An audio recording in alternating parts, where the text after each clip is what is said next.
Hello class 12 students, this is date 16th of May 2020 lecture 20। ठीक है, lecture 20 अब बहुत तेजी से क्लास आगे चल रहा है, तो आप लोग सीधा पहला लेक्चर 19 देखे हुए हो तभी समझ में आएगा। और आज जो टॉपिक है electric field at any point due to electric dipole, इसके लिए तो कंपलसरी है कि आपका लेक्चर 18 लेक्चर 19 पढ़ा होना चाहिए। लेक्चर 18 लेक्चर 19 लेक्चर 18 लेक्चर 19 नहीं पढ़ा हुआ होगा तो नहीं बनेगा। जो लोग पढ़ रहे हैं उन लोगों को याद होगा लेक्चर 18 में सिखाया गया था electric field at axial point due to electric dipole axis, ये इलेक्ट्रिक डाइपोल के एक्सिस पर इलेक्ट्रिक फील्ड कितना होगा। और लेक्चर 19 में समझाया गया electric field at perpendicular bisector equatorial पर ड्यू टू इलेक्ट्रिक डाइपोल कितना होगा। एक्सियल पर electric field due to electric dipole हो चुका है, इक्वेटोरियल पर electric field due to electric dipole हो चुका है। अब एट एनी पॉइंट, किसी भी पॉइंट पर, जरूरी नहीं कि एक्सिस पर या फिर परपेंडिकुलर बाइसेक्टर पर, किसी भी पॉइंट पर ये डाइपोल है A B minus q plus q equal and opposite equal and opposite equal and opposite equal and opposite charge separated by a finite distance है। और डाइपोल मोमेंट का डायरेक्शन आपको समझाया गया है कि फिजिक्स में माइनस से प्लस की तरफ लेते हैं, तो अभी फिलहाल डाइपोल मोमेंट का डायरेक्शन इस तरफ है माइनस से प्लस की तरफ। ये डाइपोल मोमेंट का डायरेक्शन है माइनस से प्लस के तरफ। अब हम लोग को ये पॉइंट भी है, ये कहीं का भी पॉइंट है, ये कहीं का भी पॉइंट है, ये कहीं का भी पॉइंट है, ये कहीं का भी पॉइंट है। इस पॉइंट पर इस डाइपोल के वजह से इलेक्ट्रिक फील्ड कितना होगा ये हम लोगों को निकालना है। और ये जो प्रूफिंग है बॉस, ये भी शॉर्ट इलेक्ट्रिक डाइपोल के लिए ही है। ठीक है, तो पहला काम हम लोग ये करेंगे कि ये डाइपोल है डाइपोल है डाइपोल है डाइपोल है, डाइपोल मोमेंट ई है। और डाइपोल मोमेंट सिखाया गया था कि ये एक वेक्टर क्वांटिटी है। ये जो पॉइंट पी है इसका दूरी ले लेते हैं हम लोग इसके सेंटर से आर। जो लोग रेगुलर क्लास कर रहे हैं उन लोगों को मालूम ही है कि तीनों जो प्रूफिंग है एक्सियल पर है इक्वेटोरियल पर, जो फॉर्मूला आता है वो डाइपोल के सेंटर से लिया जाता है। तो ये जो पॉइंट पी है इसका डाइपोल के सेंटर से आर ले लेते हैं। ये एक एंगल पर है, कुछ मान लेते हैं एंगल को थीटा। और इस डाइपोल को ही, जो डाइपोल को नहीं, जो डाइपोल मोमेंट है, डाइपोल मोमेंट जो पी है, डाइपोल मोमेंट ये एक वेक्टर क्वांटिटी है। इसी को हम लोग मौका देख करके रिजॉल्व कर लेते हैं, इसी को मौका देख करके रिजॉल्व कर लेते हैं। ठीक है, जो डाइपोल मोमेंट है इसी को अगर रिजॉल्व कर लिया जाए तो एक डाइपोल मोमेंट कुछ इस तरह से बन जाएगा। ठीक है, ये ए है तो इसका नाम कुछ मान लेते हैं A1 B1, R दूरी था। ठीक है ना, R वाज द डिस्टेंस, यहाँ से यहाँ तक का डिस्टेंस है, O से P का डिस्टेंस था, तो इसको याद रखना ना। अभी पहले रिजॉल्व वगैरह करना। ये एंगल और ये डाइपोल मोमेंट का डायरेक्शन, एंगल एरो है ना।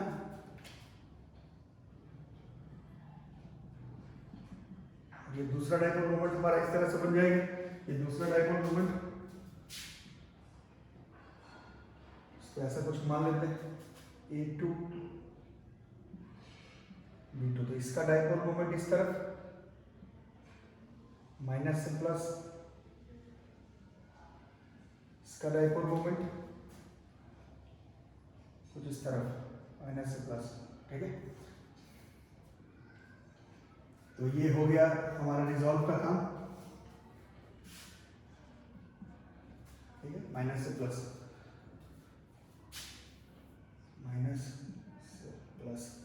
अब काम करते हैं पी पॉइंट पर निकालना। तो इस पी पॉइंट के लिए देखो, इस पी पॉइंट के लिए ये जो डाइपोल बना A1 B1, ये एक डाइपोल है और पी इसके लिए एक्सियल पर है। इसको अच्छे समझो, इट्स अ टफ टॉपिक। इस पी पॉइंट पर ये जो डाइपोल आपने बनाया A1 B1 के लिए पॉइंट पी एक्सियल पर है। तो अब जिन्होंने लेक्चर 18 पढ़ा है याद होगा, एक डाइपोल, ये डाइपोल है, इसका ये एक्सियल है, इसका डाइपोल मोमेंट का डायरेक्शन कुछ इस तरफ आता है ना। तो ये वाला इसका डाइपोल मोमेंट का डायरेक्शन कुछ इस तरफ आएगा। इसका नाम कुछ मान लेते हैं ई एक्सियल, ऐसे याद रहेगा, ई को इधर मान लेते। उसी तरह से इसको देखो, ये एक डाइपोल है, ये एक डाइपोल है, ये एक डाइपोल है, ये एक डाइपोल है, ये एक डाइपोल है। इसके लिए ये पॉइंट पी, इस डाइपोल के लिए पॉइंट पी, इस डाइपोल के लिए पॉइंट पी, इस डाइपोल के लिए पॉइंट पी, इस डाइपोल के लिए ये पॉइंट पी इसके परपेंडिकुलर बाइसेक्टर पर है, मतलब इक्वेटोरियल पर है। अब जो लोग रेगुलर क्लास के उन लोगों को याद होगा लेक्चर 19 में बताया गया था, एक डाइपोल के लिए इक्वेटोरियल पर जो डाइपोल मोमेंट आता है वो एक्चुअल वाले डाइपोल मोमेंट के ऑपोजिट डायरेक्शन पर आता है, इस तरफ, है ना। ये पहले करवाया गया है, इसका नाम इक्वेटोरियल मान लेते हैं, इसे याद करने में, या ई जो भी इस तरह से। तो ये जो डाइपोल है A1 B1, उसके लिए ये एक्सियल पर जा रहा है, और ये जो A2 B2 है इसके लिए ये जो डाइपोल मोमेंट जा रहा है वो इक्वेटोरियल पर जा रहा है। और इलेक्ट्रिक फील्ड इंटेंसिटी मतलब इस डाइपोल का इलेक्ट्रिक फील्ड इंटेंसिटी एक्सियल पर इतना, और इस डाइपोल के लिए पॉइंट P पर electric field intensity dipole moment के ऑपोजिट डायरेक्शन। ये लेक्चर 18 और लेक्चर 19 में करवाया गया, देख लो। और ये दोनों वेक्टर क्वांटिटी है। अब फाइनली आंसर कैसे निकलेगा?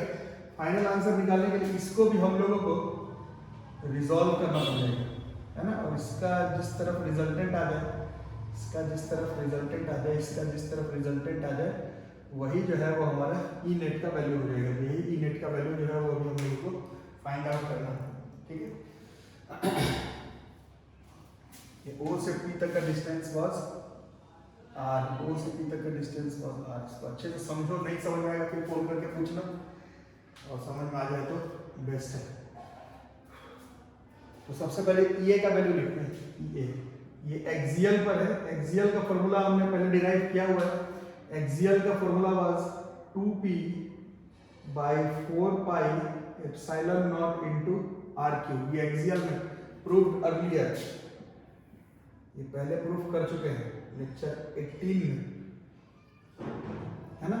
बट कॉन्सेप्ट ये है कि P जो है वो कौन सा डाइपोल मोमेंट है। P अगर आप ध्यान से देखेंगे तो P तो इसका था, और तुम्हारे लिए ये एक्सियल पर जा रहा है। अच्छे से देखना, P जो तुमने माना है वो तो इसका डाइपोल मोमेंट था, और आंसर इस डाइपोल के वजह से लिख रहे हो, तो ये P इसके जगह पर तो नहीं चलेगा। तो ये एंगल और ये एरो, ये angle arrow, angle arrow, angle arrow के साथ वाला, ये एक्चुअली में P का सिर्फ कॉस कंपोनेंट है। मतलब ये जो A1 B1 एक डाइपोल टाइप का आपको देखने में लग रहा है, उसका डाइपोल मोमेंट P नहीं होगा, क्योंकि P तो तुमने AB का डाइपोल मोमेंट को माना।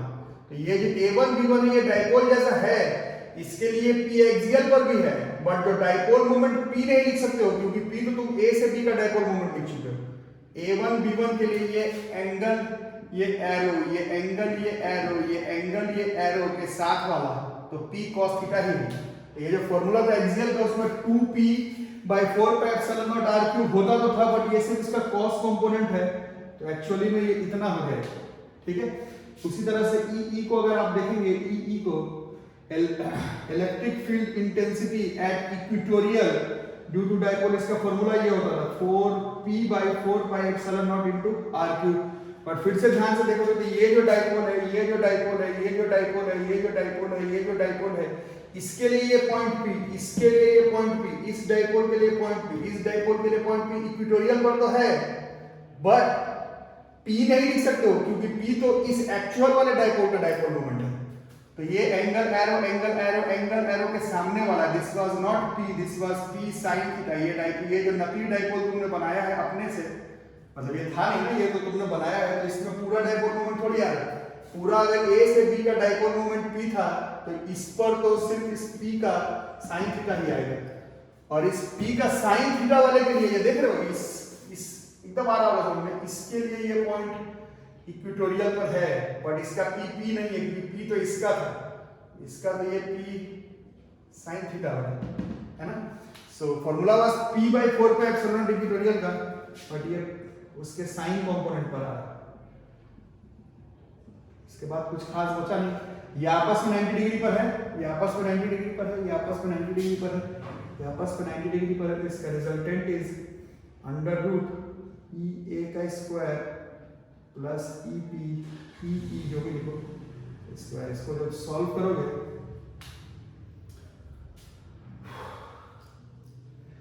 तो क्या क्या आ जाएगा,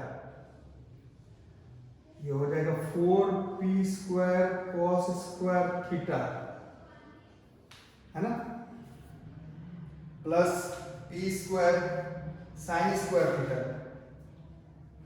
नीचे वाला तो सेम ही है, plus P square sin square theta by नीचे वाला 4 pi epsilon naught R cube का स्क्वायर, है ना। तो final answer is resultant, square पे रूट बाहर आ जाएगा,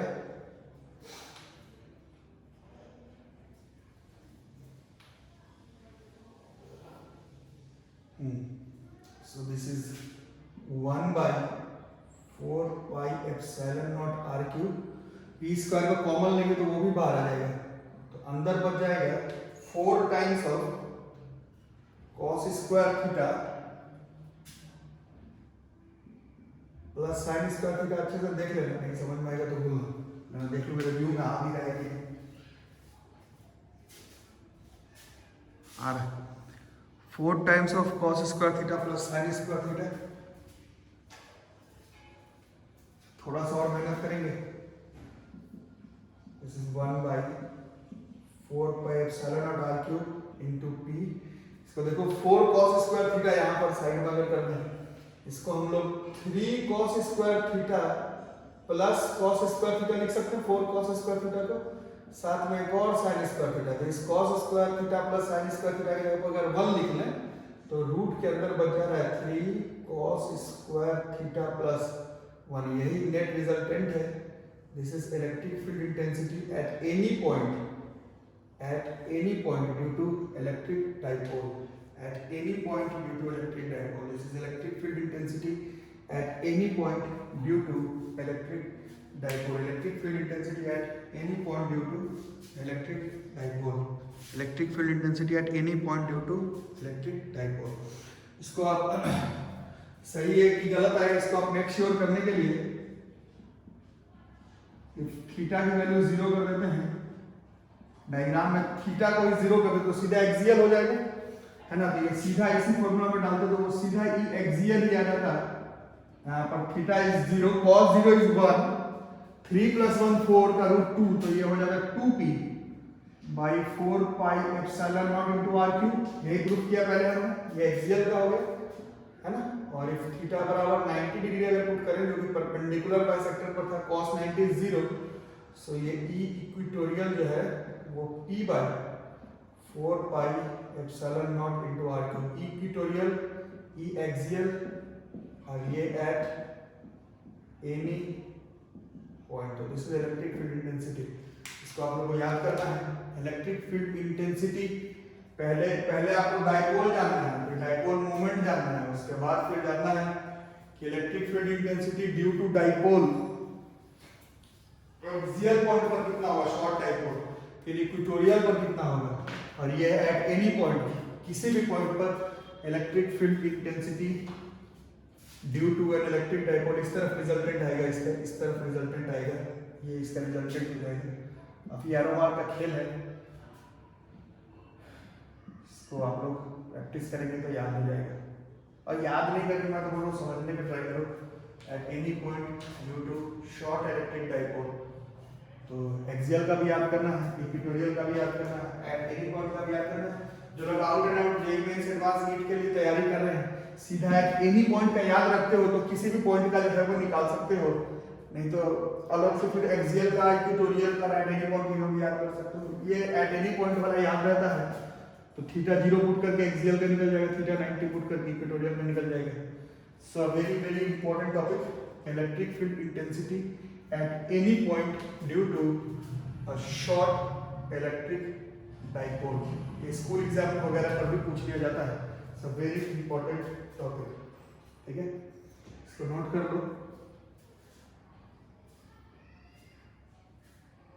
इसको अच्छे से थोड़ा नोट करो, थोड़ा टफ है बट हो जाता है।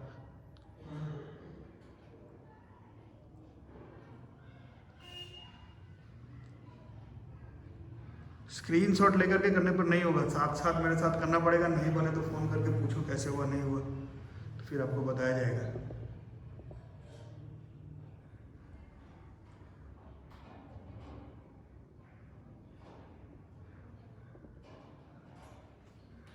ठीक है, इसमें एक मैक्सिमम एक काम और कर सकती है, जो फाइनल निकाला उसका एंगल ये वाला एंगल है, इस एंगल को अगर अल्फा नाम ले लें, अगर ये एंगल अल्फा नाम ले लें इसको भी याद कर सकते हैं नोट बना करके, दैट इज tan अल्फा इस डायग्राम परपेंडिकुलर में है ई बाई ई ए और ई ये वाला था, this is P sine theta by 4 pi epsilon naught R cube by E A 2p cos theta by 4 pi epsilon naught into R cube. तो ये तो कट जाता, ई से पी कट जाता और ये आ जाता half tan theta. tan alpha बराबर half of tan theta, tan alpha बराबर half of tan theta, tan alpha बराबर half of tan theta. So this is electric field at any point due to short electric dipole। जो लोग उतना पढ़ाई सिर्फ ऐसे नाम के लिए कर रहे हैं कि बस किस तरह से बोर्ड के एग्जाम में प्रूफिंग लिख करके काम चल जाएगा, बाद में बता रहा हूँ पैटर्न चेंज हो गया है। डायरेक्ट प्रूफिंग अब स्कूल एग्जामिनेशन में भी नहीं पूछा जाएगा, तो आपको सीखना पड़ेगा पहले डायपोल किसको कहते हैं, क्या मीनिंग होता है, फिजिक्स केमिस्ट्री में डायपोल में क्या थोड़ा सा अंतर है, डायरेक्शन में क्या अंतर है, फिर इलेक्ट्रिक फील्ड इंटेंसिटी डायपोल की वजह से कितना होगा, शॉर्ट डायपोल की वजह से कितना होगा, एक्सियल पर कितना होगा, इक्विटोरियल पर कितना होगा, एट पॉइंट पर कितना होगा। इसको आप लोग नोट करके ठीक से।